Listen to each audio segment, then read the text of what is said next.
begin? It is high noon, and we are very pleased to be serving as the judges for this Unit 3 competition. We're looking forward to having a wonderful discussion with you today. My name is Tom Tinder, and I'm an attorney in Charleston, West Virginia. Good afternoon. My name is Emmanuel Caudillo, Senior Advisor with the White House Hispanic Prosperity Initiative in Washington, D.C. It's a pleasure to meet you. Hello, South Carolina. I'm Jen Howell. I am the Co-Executive Director of Virginia Civics. We are the home of the Virginia We the People program.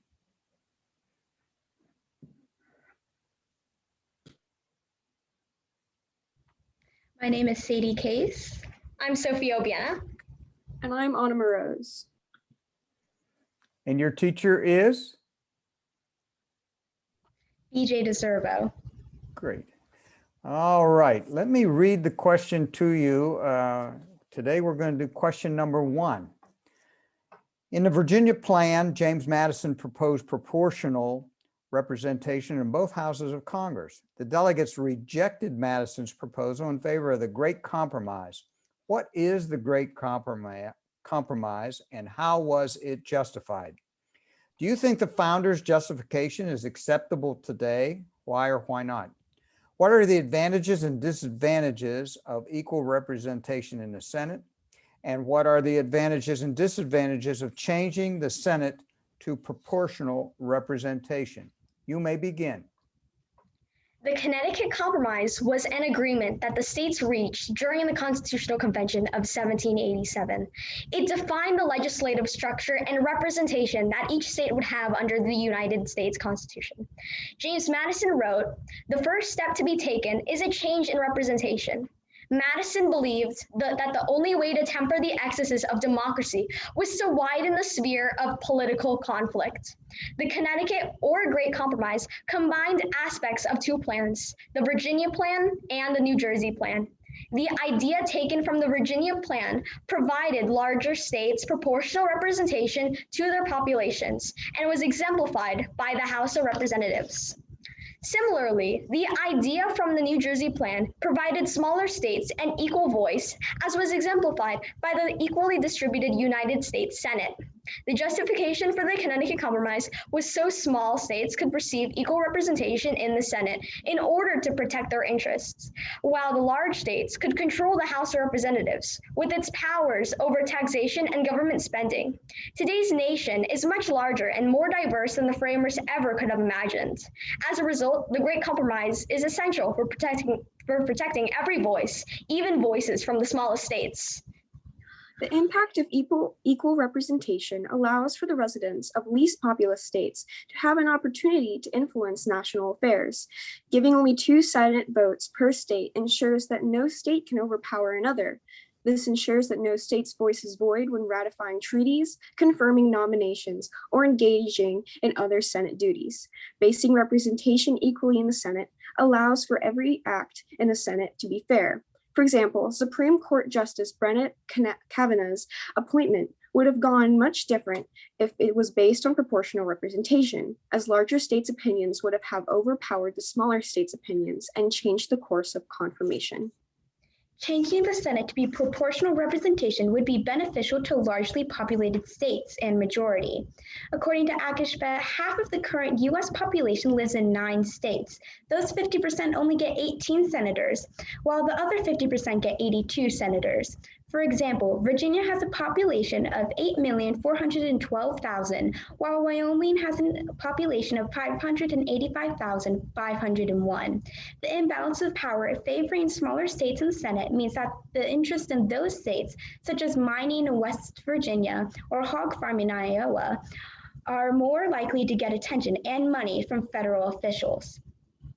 In the Senate, they're trying to get to 51 votes to pass a bill. Every vote counts, says Todd Estes, a historian from Oakland University. That's when the smaller states can demand amendments and additional bills to look out for their own state's interest. The proportional representation system was devised to solve the many problems caused by plurality-majority voting systems. Proportional representation voting systems provide more accurate representation of parties, better representation for political and racial minorities, higher levels of voter turnout, better representation of women, greater likelihood for majority rule, and no opportunity for gerrymandering. On the other hand, having proportional Senate would create more conflict in the government. Proportional representation can potentially provide a route for extremists to force their way into political mainstreams. James Madison referred to these extremist groups as factions.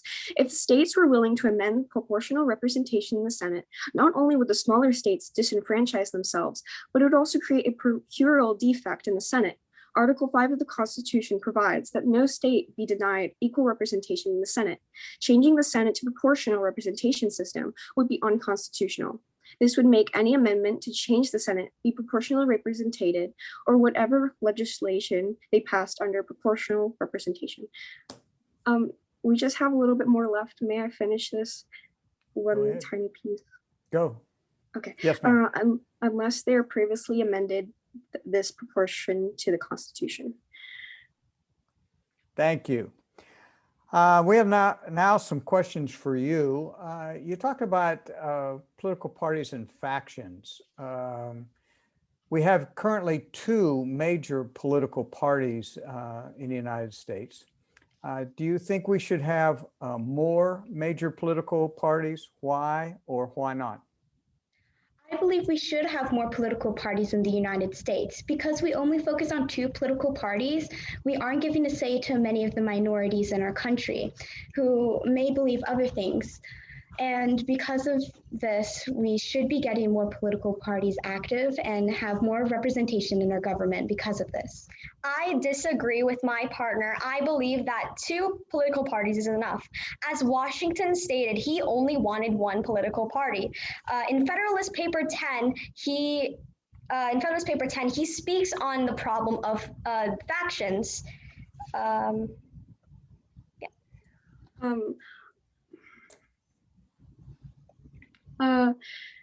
I agree with my partner. Oh no. Okay. Yes, I agree with my partner. Other political parties should be included in this large span of factions. For example, the Green Party has had many interesting ideals of creating a better eco-friendly system that should be implemented if they were brought into the presidency, if they were allowed to be elected into our government. Federalist, I believe 45, written by James Madison, explained that people are important. The people have to be happy for the government, for our United States to be whole. So if there are many different factions that are warring with each other that want to be heard but are not allowed to, it would be against the Federalist Papers, would be against James Madison's beliefs. Thank you. To add on to what my partner's saying. Ma'am, we'll go on to the next one. Thank you very much. Okay. Next question I have is, we talked a little bit about the proportional representation in the Senate, the advantages and disadvantages. So now it's your turn. If you had the power and you had the power to do this, should we change the Constitution to make representation in the Senate based on population? Why or why not? I believe that we should keep the Senate the same. I feel like it helps balance out the populated and not as populated states. When we were creating the Constitution, it was like a great way to compromise so we could have the new Constitution. It gave the smaller states a more fair say in the government by having 2 senators in each state representing them, while in the House of Representatives, it's already based on population, which would have made it less fair for the smaller states if we made it both based on population. I agree with my partner. I believe that if the Senate was changed to proportional representation, like we stated in our speech, the smaller states would be disenfranchising themselves. They wouldn't be able to have as much voice as they would. And also, like my partner said, there's already a popular or proportional representation in the South, in the House of Representatives. So there is already a balance between representation equal and proportional representation. So in your opinion, why is it so important for states to be represented? I mean, our Constitution starts with "we the people," so shouldn't we just have representatives of the people? I mean, why do we need to have representatives for the states? I believe we needed to have representatives for the state because each state have their own opinions and have their own things. If we just have representatives of the people as a whole, not everything that they believe in will be said.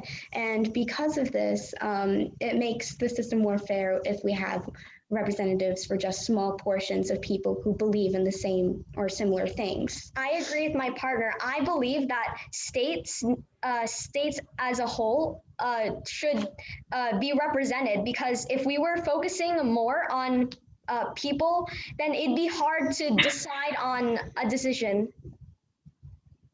To add on to what my partner said, Hamilton believed that yes, we should be allowing the states to be part of the government. They allowed the states to ratify our Constitution, so they would be part of the decision to how to rule, how to govern our country.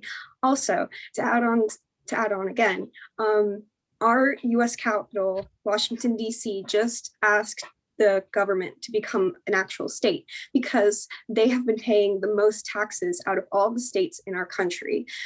So they were allowed, and they had asked because they weren't getting as much representation in the Senate and the House of Representatives as they would if they were a state.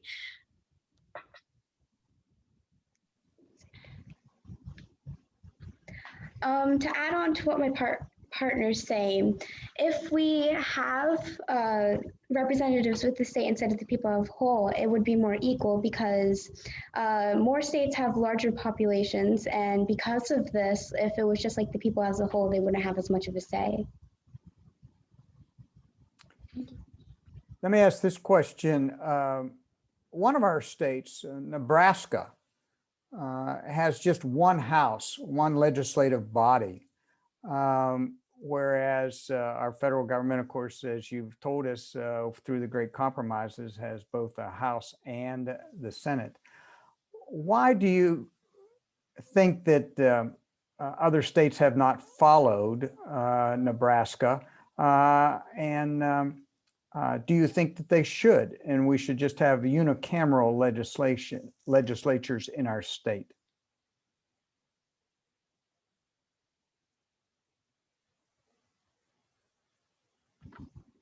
I believe we should not be following what Nebraska is doing. I feel like it is more fair in the states because it's a smaller population, because they'd have a bigger say. If we just did it with a bicameral representation, I feel like it'd be better for the people because they all have different opinions and they'd get more of their say if there'd be some on population and some on just the general public.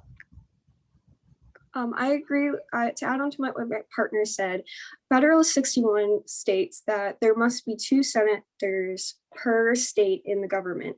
And to go against that, to follow Nebraska, would be going against, once again, the Federalist Papers. I agree with my partner. I believe that following Nebraska is going against, like what my partner said, the Federalist Papers. To add on to what my partner's saying, the founders wanted to have a bicameral legislative branch with the House of Representatives and the Senate because it was more fair for the states at the time, and it still is.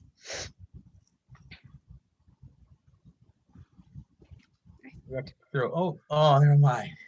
We're trying to throw a quick question. That's right.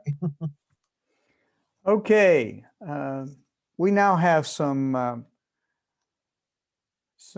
feedback for you, and I'll start off. Very impressive opening presentation. I wrote down it was very clear, it was very precise. Um, and as a lawyer, I liked that you threw in about the Kavanaugh confirmation. That's the first time we've heard that, and that was a great example that you utilized. You had lots of information, and in fact, I apologize for having to interrupt as you were going on in answer to one of the questions, because we want to make sure that we get the full breadth of your knowledge by asking you numbers of questions. I liked that on one or two you had differing opinions, but I'd give you a suggestion, and that is, even if you agree with your colleagues, or even in your answer to any of our questions, you might just throw in the other side of the issue, the other side of the opinion. Say, we feel this way about it. Now, we understand that there's another side to the issue, and we consider that, but our opinion is that our opinion is the better proposition here. You have all of that knowledge and research, and so it's not going to be difficult for you to just give us that other side, so that we can see that when you thought about the particular issue or the particular question, that you in fact realize that there's at least two sides, if not more, to the particular issue and to the argument, and that you considered both of them before coming down on your side. But that's really just a minor suggestion for you, because overall, I thought you did a great job. I mean, your examples, coal mining, hog farming, all that stuff that you brought up, and then also the comments about the Federalist Papers and Article 5 and so forth. Very, very well done. Congratulations to you. But please don't let today and tomorrow be the end of you being good citizens and demonstrating your leadership capabilities and your knowledge within your school, within your community, and within your state. With you as leaders in the future, your communities and your state and our nation are in good hands. Thank you very much. Good luck to you. I'd like to commend you on an incredible presentation. All three of you were engaged. All three of you presented some incredible examples that help amplify your presentation and help really provide more depth to the questions that we provided. And so I commend you on that. I do. Just the one thing that could help enhance your presentation is always have examples in your answers. For instance, like I've seen, for the Senate not to change the Constitution, we hear about disenfranchisement or not being fair. Well, what does that mean in particular? It could do things such as, the issues such as, mining and hog farming won't be attentive in front as much, or something that adds more depth to those responses. But that's just to enhance the presentation. That's just meant to take it to another level. But overall, you all did an incredible job, and thank you so much.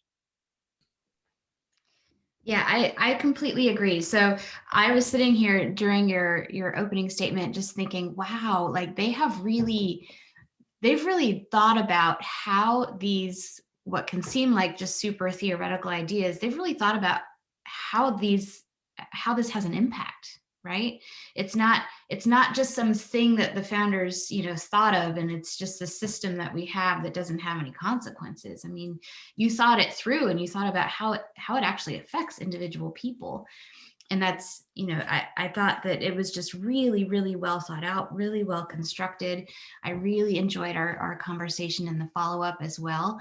I think you were very responsive to the questions, and you came up with some great supporting evidence, particularly, talking about DC statehood and the Federalist Papers and all of that. I would just say, because we will see you again tomorrow, I would just say, just take a deep breath. You guys have studied this stuff way more recently than we have.